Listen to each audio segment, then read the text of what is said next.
आज हम आपको चावा नाम के एक मासूम लड़के की कहानी बताने वाले हैं। चावा की उम्र अभी 11 साल है, लेकिन जब वो 5 साल का था तो उसके पिता को आर्मी वाले जबरदस्ती उठाकर ले गए और ऐसा माना जाता है कि वो जिस किसी को भी लेकर जाते हैं वो कभी वापस नहीं आता।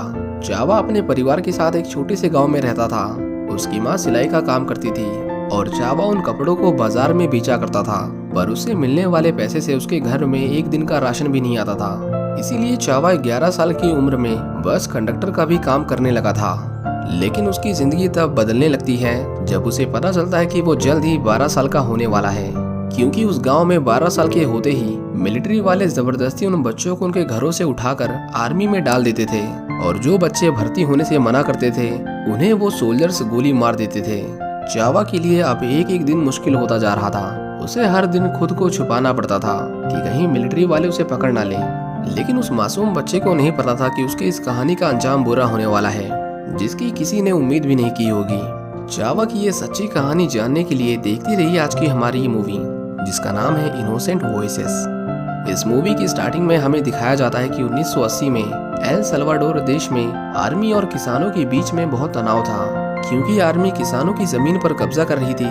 इसीलिए किसानों ने मिलकर अपना खुद का दल बनाया, जिसे हम एल सल्वाडोर गरिल्ला के नाम से जानते हैं।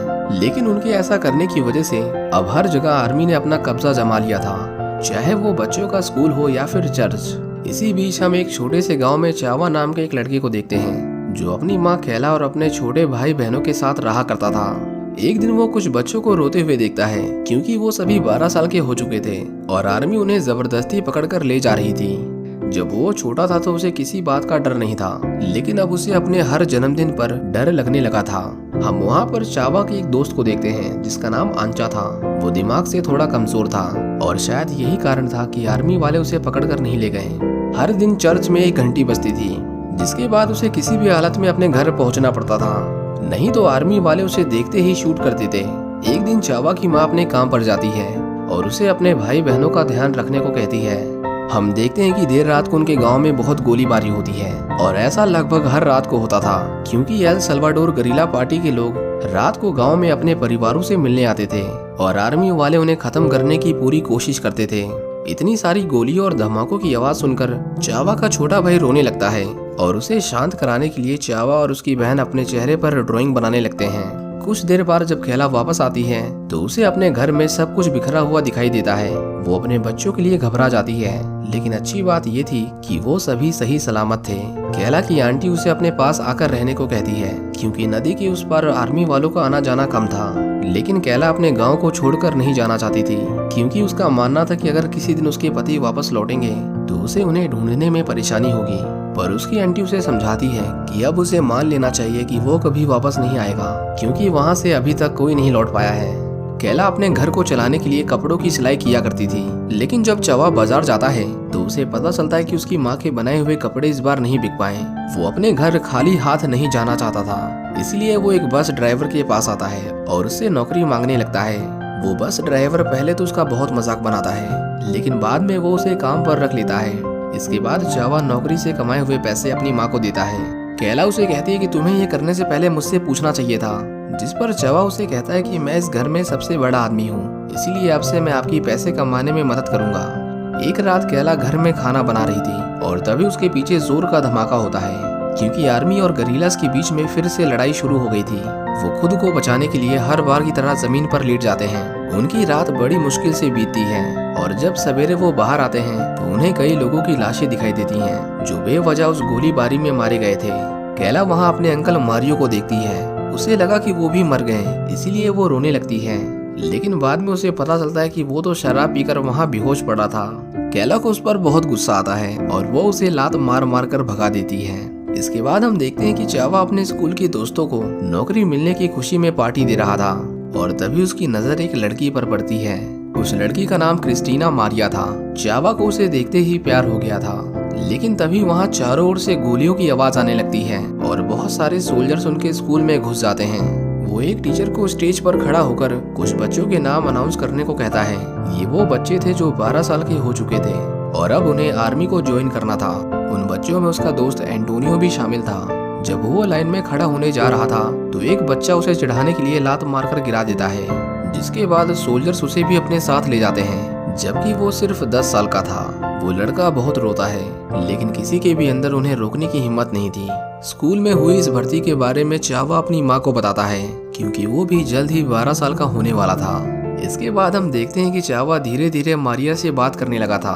चावा उससे थोड़ा शर्मा रहा था, पर किसी तरह वो उसे अपने दोस्तों के साथ चलकर पतंग उड़ाने के लिए कहता है, जिसके लिए मारिया उसे हाँ कर देती है।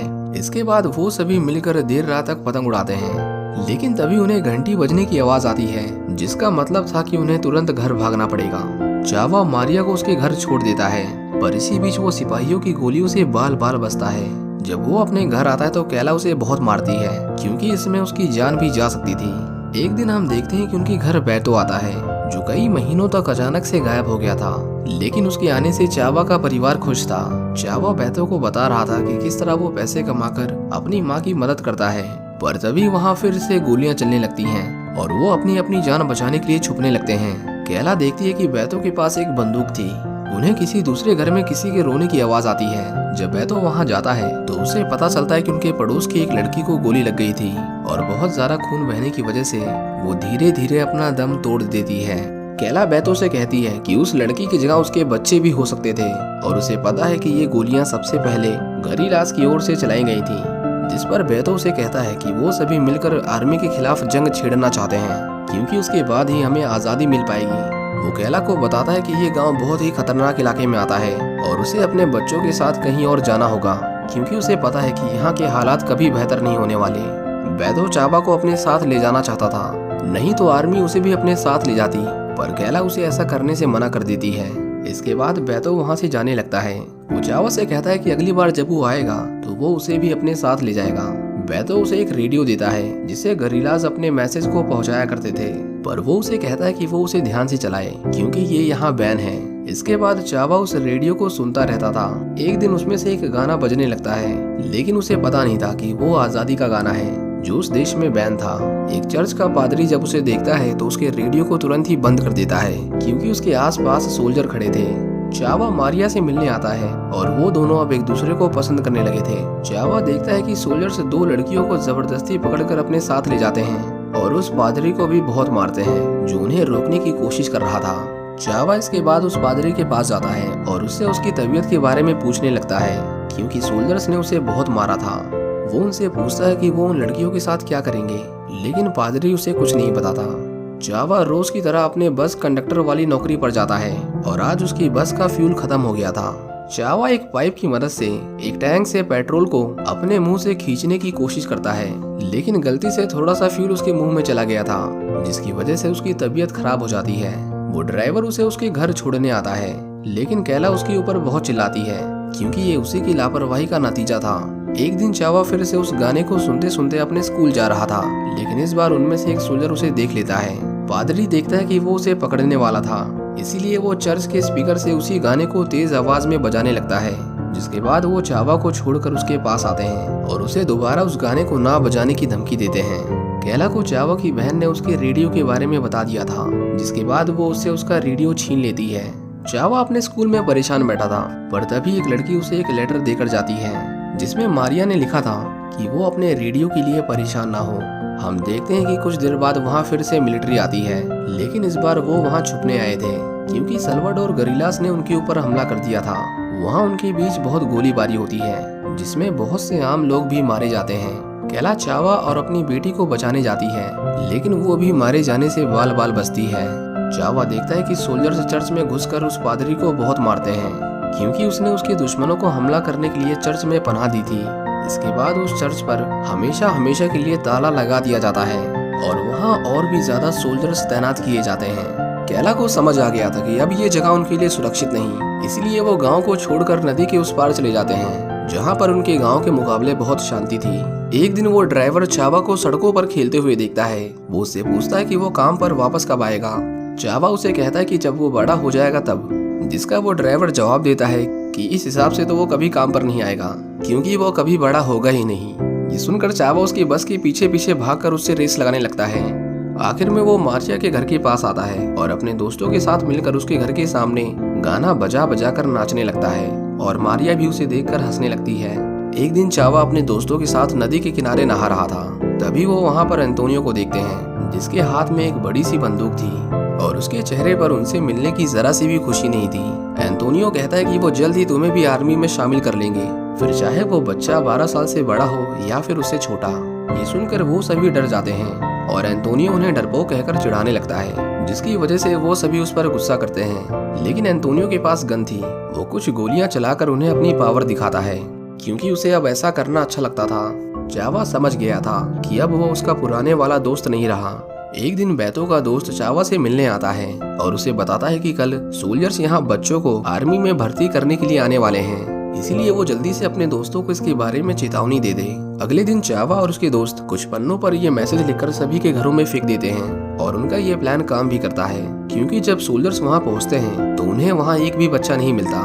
सोल्जर्स उनके घर वालों को मार मार कर उनके बच्चों के बारे में पूछते हैं, लेकिन उनमें से किसी को नहीं पता था कि वो सभी छत के ऊपर छिपे हुए थे। आज वो दिन था जब चावा पूरे 12 साल का हो गया था, लेकिन उसकी माँ उस केक से एक मोमबत्ती को हटाने को कहती है। वो उसकी उम्र हमेशा कम बताना चाहती थी। जब चावा अपने घर आता है तो सब मिलकर उसे विश करते हैं। वो पहले तो बहुत खुश होता है, लेकिन फिर उसे याद आता है कि वो अपने परिवार के साथ ज्यादा दिनों तक नहीं रह पाएगा। वो दुखी होकर वहाँ से चला जाता है। मारिया उसके पीछे जाती है और उसे गिफ्ट के तौर पर कुछ बैटरियां देती है, क्योंकि उसका रेडियो बंद पड़ गया था।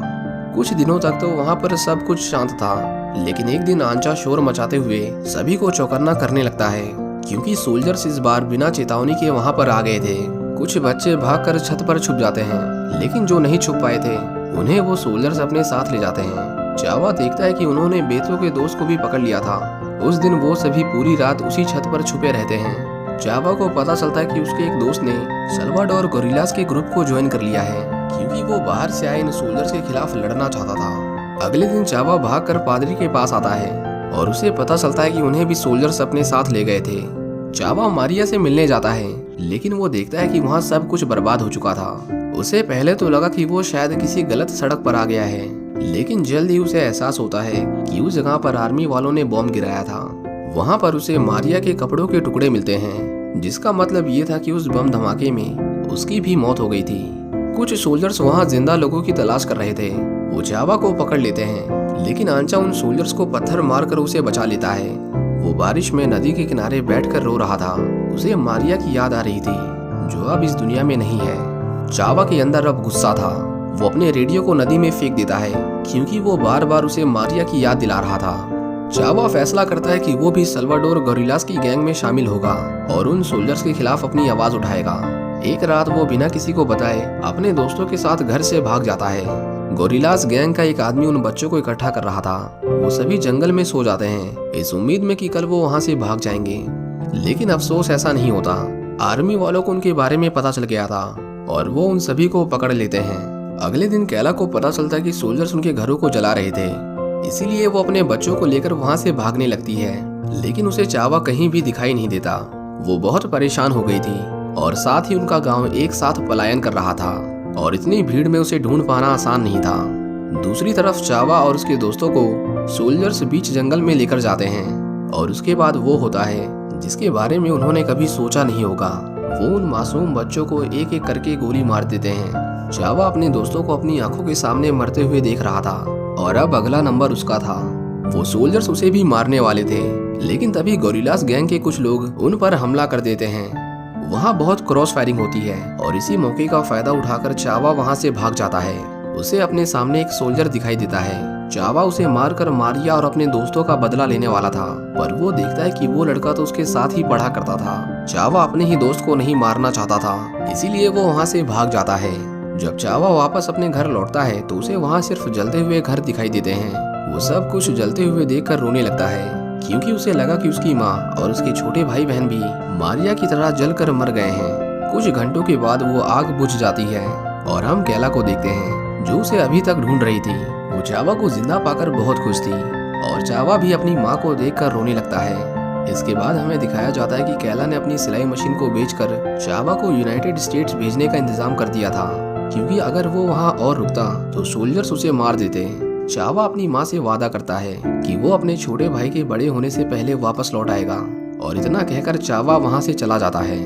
ये एल सल्वाडोर देश की एक सच्ची कहानी पर आधारित फिल्म है। इस कहानी को चावा की जगह मारिया या उसका दोस्त फीतो और चेले भी बयां कर सकते थे, लेकिन अफसोस उनकी किस्मत में ऐसा होना नहीं लिखा था। एल सल्वाडोर सेंट्रल अमेरिका में एक देश है जहां 1980 से लेकर 1992 तक यानी 12 साल तक सिविल वॉर चलती रही, जिसमें 75,000 से भी ज्यादा लोगों की मौत हुई और लगभग 10 लाख लोगों को अपने देश को छोड़कर भागना पड़ा। आज तक भी दुनिया के लगभग 40 देशों में 3 लाख से भी ज्यादा बच्चों को जबरदस्ती आर्मी में भर्ती किया जाता है। इसी के साथ ये कहानी यहीं खत्म हो जाती है। उम्मीद करता हूँ कि आपको ये मूवी पसंद आई होगी। इसी तरह जर्मनी देश में भी 1941 से लेकर 1945 तक लगभग 60 लाख लोगों को मारा गया था, जिसमें बच्चे, बूढ़े और औरतें सभी शामिल थे। इस घटना पर बनी मूवी की पूरी कहानी जानने के लिए आप राइट वाली वीडियो पर क्लिक कर सकते हैं। Thank you for watching.